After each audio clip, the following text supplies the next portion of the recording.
Hello, my name is Shanice, and as many of you guys know, I just completed my first Ironman 70.3 Gulf Coast in Panama City Beach this past weekend. And I've been getting a lot of DMs and just messages, comments about how it went, and a lot of you guys want to know the details. So I'm going to tell you guys about the days leading up to the race and about my race and what went down. We went to Panama City Beach Thursday, which was the first day of Ironman Village.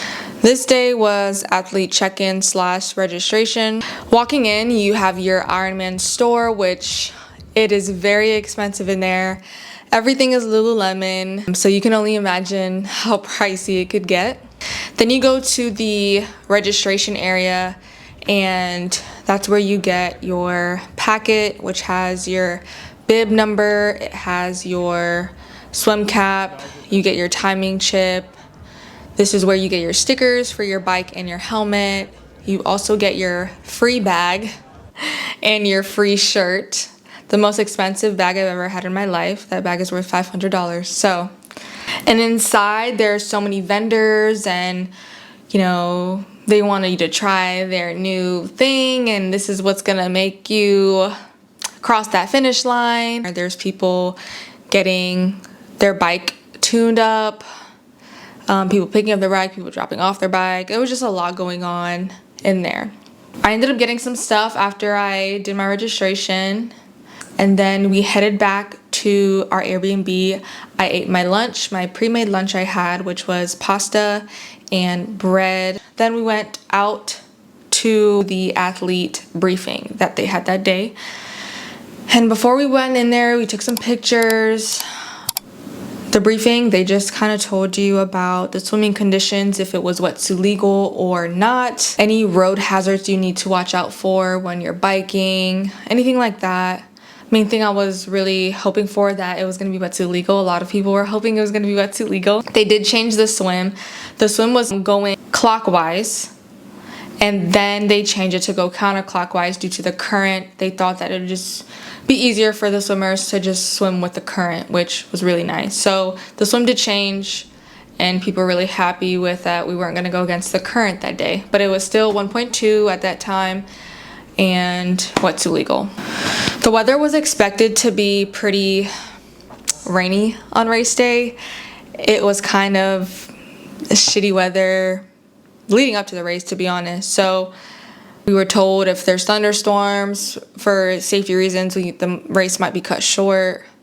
So we were all praying that no thunderstorms, but really heavy rain, the race was gonna go on. So, and then I went back to the Airbnb after the athlete briefing, made sure all my stuff was laid out exactly how I would have it under my bike for a race day. Just not forgetting anything. I'm the type of person that I need to lay stuff out early on so I can walk past it and see if I need to add anything or take anything away, and that's what worked for me, and that's how I made sure I did not miss anything for race day. I did that, head to bed. Friday morning was another day of athlete check-in, but it also was mandatory bike check-in for all athletes. You brought in your bike.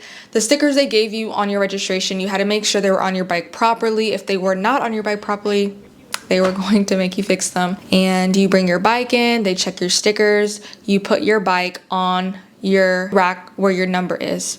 The process was very simple, very easy. I just put my bike up and walked right out of transition. Thursday and Friday, whenever I had the opportunity, I was looking at where, swim in, swim out is, bike out. I'm coming in with my bike, run out, run in, where the finish line is gonna be, because I was afraid I wasn't gonna know where I was going.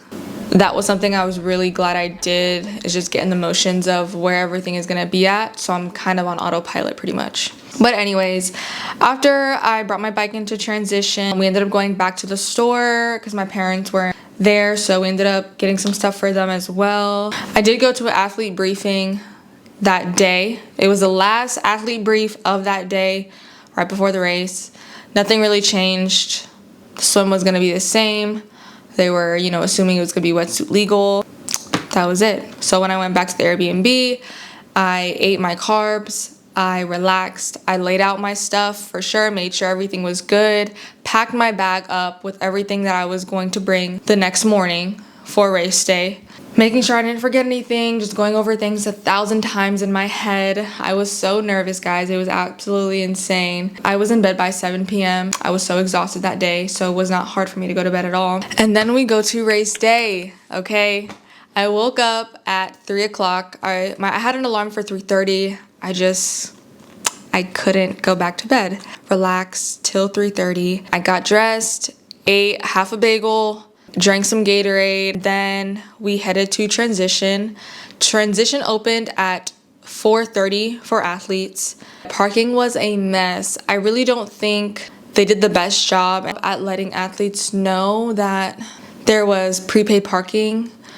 No one really knew what was going on. Like, there was no parking. All the parking that was like public paid parking was gone. They reserved this parking plaza for prepaid parking that we were supposed to pay beforehand, but no one mentioned anything. It wasn't even in the athlete brief. A lot of people didn't know what they were talking about, so a lot of people had to drive farther away to walk to transition. So I ended up getting to transition around 4:45 to 4:50. I laid all my stuff down immediately, getting into transition under my bike, made sure my tire pressure was good. It was great. And I went to use the bathroom. As I used the bathroom, I hear on the speaker that something about the swim being changed due to weather. And I didn't realize what exactly was changed about it. I really couldn't hear that well. So I like hurried up out of the porta potty and like I run out there and I asked the guy. He's like, yeah, it's gonna be a 1K swim and it's going to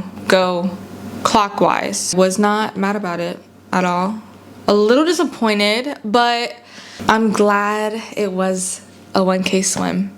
We'll get into exactly why later on. Okay, not only was it a 1K swim, we were now starting later. So originally age groupers were going to start swimming at 5:55, I believe, and then now we were gonna start at 6:25. I don't know if that was for pros or for age groupers, I don't remember, but we were starting later. So I was like, great, you know, I came here adrenaline pumped, like ready to go, and now we're gonna have to wait like over an hour.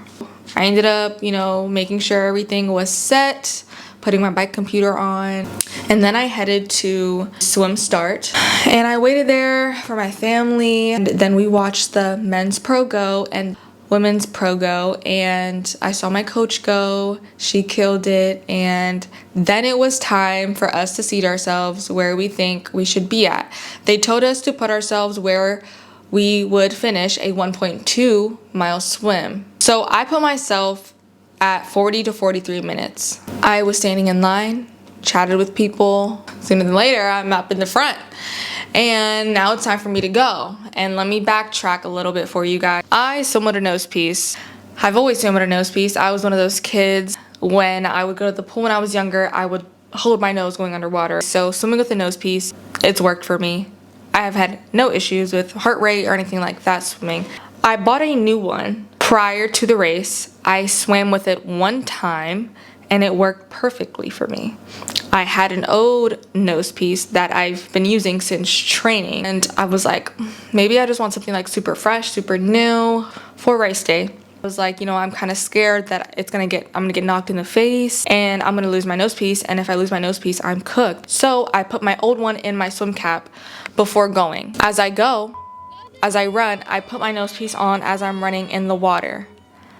And prior to that, I made sure my nose was like rough, there was no oils, like the nose piece was working fine before. I took like 3 strokes, it popped off. I had to grab it, I went on my back, and as I go on my back, water just like rushes, and I just swallow so much water. I also see people coming, and I'm like, oh my gosh, I'm so cooked right now. What the heck did I sign up for? So I put it back on, I roll back over, I do 3 strokes, it pops off again. At this point, I'm like, oh my motherfucking God. I'm not even like halfway to the red buoy. I was just like, of course this would happen to me. Swimming was where I was really confident. This would happen to me. during my swim in open water in the ocean on race day. So I just tried to make it to the red buoy. I tried a couple more times to put it on. It just kept popping off. I was swallowing water. It was not good. I was kind of freaking out a bit. So I held on to the first red buoy, and I remembered I have my old nose piece. As I'm holding on to the buoy for dear life, which is a turn buoy, there's just so many people coming in. Like, I see someone over there grabbing onto the jet ski, freaking out. It was just like a movie. It was so much going on. So I grabbed my nose piece, put it on my nose, solid, didn't budge. At that point, I'm like, you need to get the out of here. I go and I don't stop. I got kicked in the face. Someone grabbed the hell out of my feet. And at that point on, I was trying to see the red buoy. Because we didn't do the 1.2 mile swim and how they had the course, we were so close to the shore that we were closer to where the waves break in the water. The waves were pretty big. Like, I couldn't even see the red buoy. When I was sighting, I was just seeing a wave. If we would have done the original 1.2 mile swim, it would have been slightly calmer because everyone can kind of like find their own space, and we're in calmer water once we get out there more. I feel like we were just so close that the water was just breaking, and it was just a lot. Made out the water, solid. So I made it out of the water in 16 minutes and 28 seconds, which is an average pace of 1 minute and 39 seconds per 100 meters. I would say that's faster than I usually I'm like averaging at like a 2 minute, but the tide definitely helped. My sweatsuit was giving me a little bit of problems, but I got it off. They had like a freshwater shower to like get all the sand off of you. I kind of said F it and just kept running. I was in T1 for 6 minutes and 25 seconds. I thought I was in there for like 4 minutes, but whatever. Put my helmet on, put my socks on, put my Viking shoes on, grabbed my bike, and I got the hell out of there. Started riding, put on my bike computer. Let me backtrack. I have a really cheap bike computer, okay, with a cadence sensor that goes on like my pedal. So they kind of like Bluetooth and like connect together. I had to change my battery because I was scared it wasn't gonna make it to race day. So I changed my battery, and it's one of those little small circle batteries. I changed it. Now you're gonna ask, Shanice, did you check if it worked? No, I did not. Oh, when I turned on my bike computer for my race, my bike computer turned on, but it was not connecting to my cadence meter. I was like, oh my gosh, are you telling me I'm not gonna be able to see my cadence? Which is one thing that I've been struggling with my whole training, is keeping my cadence high. I turned it off and on, was still not working, and I just kind of said, screw it, we're just gonna have to feel it out. And that's exactly what I did, and I came out really hot in the beginning, which is what my coach told me exactly not to do, and I did that. I went out super hot, was feeling super good. I felt great. Around mile 38, things were going downhill, okay? I was averaging like 14. After mile 38, it just went downhill. I started slowing down. Even my husband noticed on the app I was going super fast out, and then I just started slowing down. My average pace on my bike was 13.58 miles per hour. That is slow. I was on the bike for 4 hours and 6 minutes.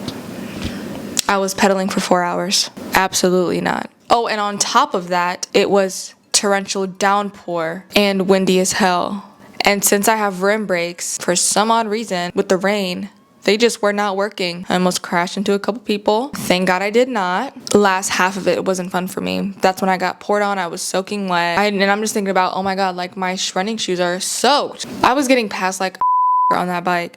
The bike is what I suck at the most. I ended up finishing, thank God, when I hit mile 50, the 6 last miles were the longest 6 miles of my life. But the actual, I get off my bike, head to T2. I was in T2 for 3 minutes and 35 seconds. I was trying to move. I had a change of socks just in case my feet were wet, but it was pouring, so everything was wet, so I didn't change my socks. I just put my shoes on, grabbed my running belt that had my bib number on it, any extra gels, put my hat on, and left. I run, since my bike was super slow, I felt like I got to the run pretty late. So while people were on their second, third lap, I was on my first. I just know by the time I get to my third lap, there's not gonna be anyone on this course. It's just gonna be me. The run went by pretty pretty fast. My legs were feeling good until probably at like half of lap 2. I was like, ooh. Then I was on lap 3. I found a friend, or maybe she found me. I honestly don't think I would have finished at the time I did if I wasn't running with her, because there was multiple times when we were running together I wanted to stop and I would have stopped. The only reason I didn't stop was because I was running with her and I didn't want to hold her back. And who knows, maybe she was thinking the same thing, but she is the reason I finished at the time I did. I ended up finishing at 7 hours and 10 minutes, okay? When I crossed that finish line, I was just like, thank God it's over. But I wanna do another. What is next for me? To answer the question, I don't know, okay? There's so many things out there. There's high rock, another half. There's small triathlons in my area that maybe I wanna get top 3 in, you know?